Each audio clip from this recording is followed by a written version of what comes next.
नमस्कार दोस्तों, स्वागत है आपका इस विशेष ज्ञानवर्धक वीडियो में। आज हम श्रीमद् भगवद गीता के 8वें अध्याय अक्षर ब्रह्म योग का गहन अध्ययन करेंगे। यह अध्याय अत्यंत रहस्यमय और महत्वपूर्ण है क्योंकि इसमें भगवान श्री कृष्ण ने अर्जुन को मृत्यु के समय भगवान के स्मरण, आत्मा की गति और मोक्ष प्राप्ति से जुड़ी गूढ़ बातें समझाई हैं।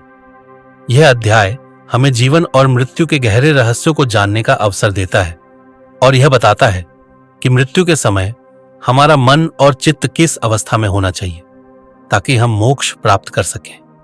तो आइए इस अध्याय की यात्रा पर आगे बढ़ते हैं। श्री कृष्ण इस अध्याय में अर्जुन के साथ महत्वपूर्ण प्रश्नों का उत्तर देते हैं। अर्जुन पूछते हैं कि ब्रह्म क्या है, अध्यात्म क्या है, कर्म क्या है, अधिभूत क्या है, अधिदैव क्या है, अधियज्ञ कौन है और मृत्यु के समय भगवान का स्मरण कैसे किया जाए।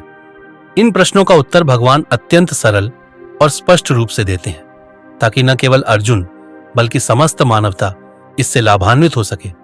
ब्रह्म वह परम सत्य है जो शाश्वत, अविनाशी और अनंत है। यह वह तत्व है जो न कभी उत्पन्न होता है और न ही कभी नष्ट होता है। समस्त सृष्टि का मूल कारण और आधार है।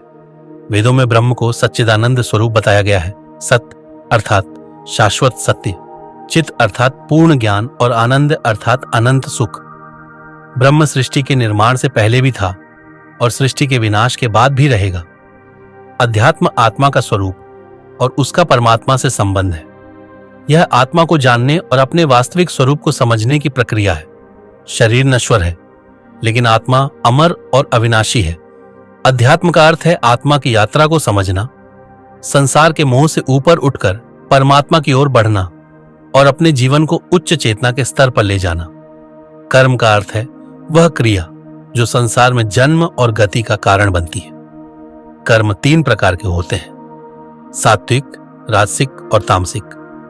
सात्विक कर्म वे हैं जो निस्वार्थ भाव से किए जाते हैं और आत्मा की उन्नति में सहायक होते हैं। राजसिक कर्म वे हैं जो फल की आकांक्षा से किए जाते हैं और तामसिक कर्म वे हैं जो अज्ञान, आलस्य और अहंकार से प्रेरित होते हैं। श्री कृष्ण कहते हैं कि मनुष्य को निष्काम कर्म करना चाहिए, यानी बिना फल की चिंता किए अपने कर्तव्यों का पालन करना चाहिए। अधिभूत वह है जो इस भौतिक जगत में नश्वर है।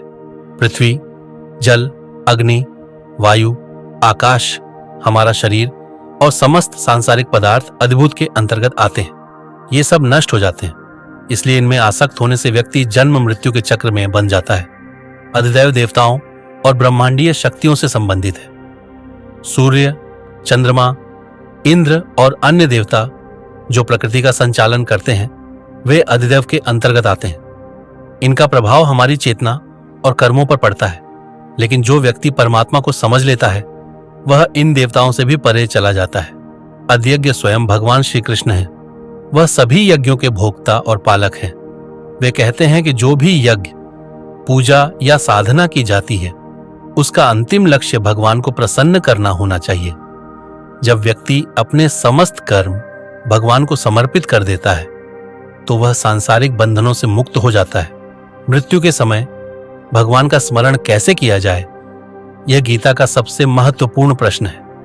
श्री कृष्ण कहते हैं कि जो व्यक्ति मृत्यु के समय भगवान का स्मरण करता है वह निश्चित रूप से मोक्ष को प्राप्त करता है। जीवन भर जिस भावना में व्यक्ति रहता है उसी के अनुसार उसकी अंतिम गति होती है। यदि कोई व्यक्ति अंतिम क्षणों में भगवान का ध्यान करता है तो वह परम धाम को प्राप्त करता है। इसलिए श्री कृष्ण यह उपदेश देते हैं कि व्यक्ति को जीवन भर भगवान की भक्ति में लीन रहना चाहिए ताकि अंत समय में वह सहज रूप से उनका स्मरण कर सके।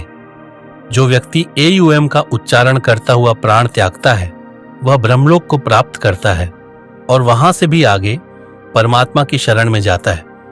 श्री कृष्ण यह भी समझाते हैं कि इस संसार में 2 मार्ग हैं, देवयान मार्ग और पितृयान मार्ग। जो व्यक्ति भगवान की भक्ति में लीन रहता है वह देवयान मार्ग से ब्रह्मलोक जाता है और वहां से परम धाम को प्राप्त करता है।